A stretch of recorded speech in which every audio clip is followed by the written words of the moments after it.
माँ, पिताजी कहाँ गए? डॉक्टर श्याम ने घर में आते ही अपनी माँ से पूछा।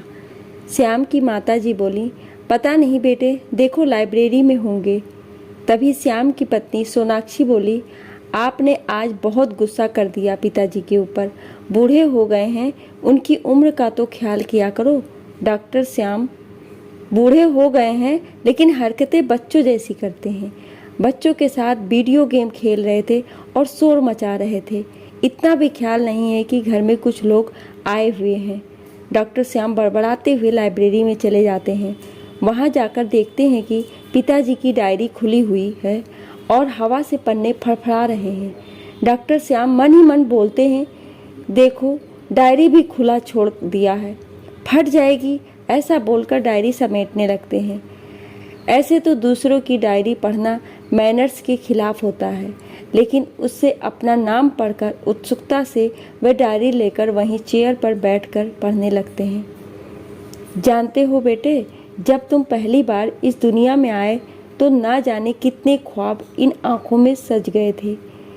जब तू माँ के सीने से लगकर दूध पीता था तो मैं चुपके से देखा करता था। घंटों अपने पेट पर सुला कर रखता, सारा वात्सल्य लुटा देना चाहता था तुझ पर। लेकिन वो क्या है ना कि पिता के बनने के साथ साथ कई जिम्मेदारियां भी आ गई थी इन कंधों पर। तुम्हारी हर ज़रूरत पूरी करने की जिम्मेदारी, तुम्हें समाज में कामयाब बनाने की जिम्मेदारी, तुम्हें अनुशासित रखने की जिम्मेदारी, तुम्हें मजबूत बनाने की जिम्मेदारी, ताकि तू कदम से कदम मिलाकर इस दुनिया के साथ चल सके। इन सारी जिम्मेदारियों को निभाते निभाते एक पिता कब अपने कोमल भावनाओं के ऊपर एक कठोर आवरण ओढ़ लेता है, ये तो उसे खुद भी पता नहीं चलता। जानते हो बेटे, मुझे जलन होती थी तुम्हारी माँ से जब तू अपनी माँ से मीठी मीठी प्यारी प्यारी बातें करता था। मैं चुपचाप सुना करता था दूसरे कमरे से और मन ही मन खुश हुआ करता था, लेकिन डरता था तुम्हारे सामने आने से कहीं मेरी सच्चाई तुम्हें पता न चल जाए। उस दिन जब तुम्हें चोट लगी थी, घुटने से खून बह रहा था, भागकर तेरी माँ दवा लेकर आई और रोते हुए उस पर दवा लगा रही थी। मैं भी भाग कर आया था, लेकिन तुझे देखकर अपना सर घुमा लिया था मैंने। तुम्हें लगा था कि मुझे तकलीफ नहीं हुई। ऐसा नहीं था मेरा बच्चा, बहुत तकलीफ हुई थी। तू तो मेरे कलेजे का टुकड़ा था और चोट मेरे कलेजे को लगी थी। आंखों में आंसू आ गए थे मेरे, कहीं तू मेरे आंसू देख ना ले, इसलिए अपना सर घुमा लिया था मैंने। क्योंकि तुझे तो अभी कई बार गिरना था, गिर कर उठना था, ऐसे कई चोटों का सामना करना था तुझे। तू मेरी आंखों में आंसू देखकर कमज़ोर न बन जाए, इसलिए तुम्हें मजबूत तो बनाना था। और उस दिन जिस दिन तुमसे एक एक रुपए का हिसाब मांगा था, ऐसा नहीं था रे पगले कि मुझे तुझ पर विश्वास नहीं था। मुझे तुझ पर विश्वास था, तभी तो पैसे देकर बाजार भेजा था। मैं तो तुझे पैसे का मोल सिखा रहा था, तू कहीं पैसे को गलत जगह पर ना खर्च करे। मुझे फिक्र थी तुम्हारी, बस इसलिए हिसाब। और उस दिन जब दोस्तों के साथ पार्टी करने के लिए पैसे मांगे थे तूने और मैंने मना कर दिया था, फिर तेरी माँ ने तुझे पैसे दे दिए थे पार्टी करने के लिए, इसलिए तो तेरी माँ से कभी उन पैसों का हिसाब नहीं मांगा मैंने। फिर भी तेरी फिक्र थी मुझे कि कहीं तू दोस्तों के साथ गलत संगति में ना पड़ जाए, इसलिए तेरे पीछे पीछे गया। तू दोस्तों के साथ खूब मस्ती कर रहा था, झूम झूम कर नाच रहा था। मेरा भी मन किया आज सारे बंधन तोड़कर तेरे साथ खूब मस्ती करूं, मन भर के नाचूं गाऊं, लेकिन उस दिन भी रोक लिया मैंने खुद को। सोचा पहले तू एक कामयाब इंसान बन जाए, फिर तेरे साथ खूब मस्ती करूँगा, ढेर सारी बातें करूँगा।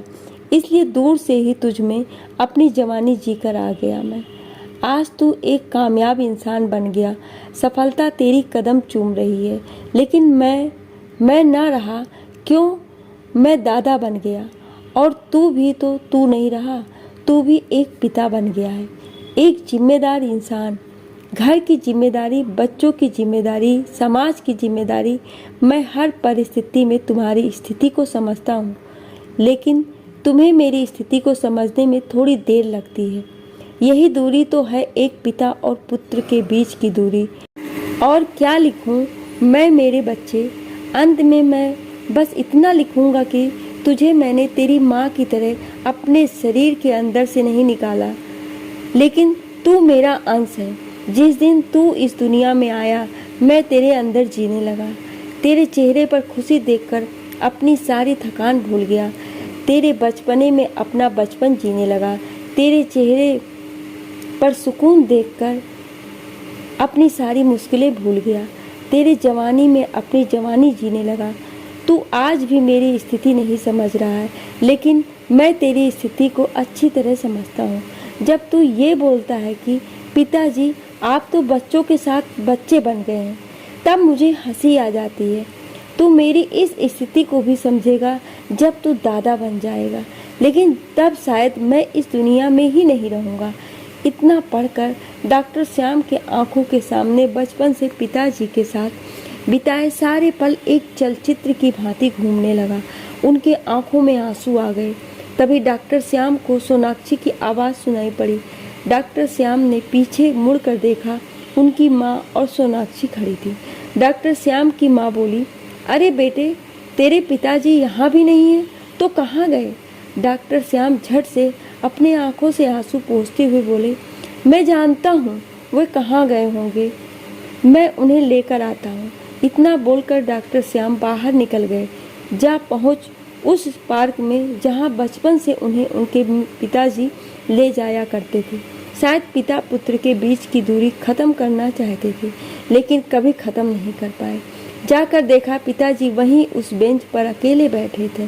डॉक्टर श्याम वहीं उनके बगल में बैठ जाते हैं और बोलते हैं, पिताजी आपने अच्छा किया जो ये दूरी बनाए रखी। आज मैं जो भी हूँ आपके कारण ही हूँ। कई बार मेरा मन करता था स्कूल बंक कर दोस्तों के साथ मूवी देखने चला जाऊँ।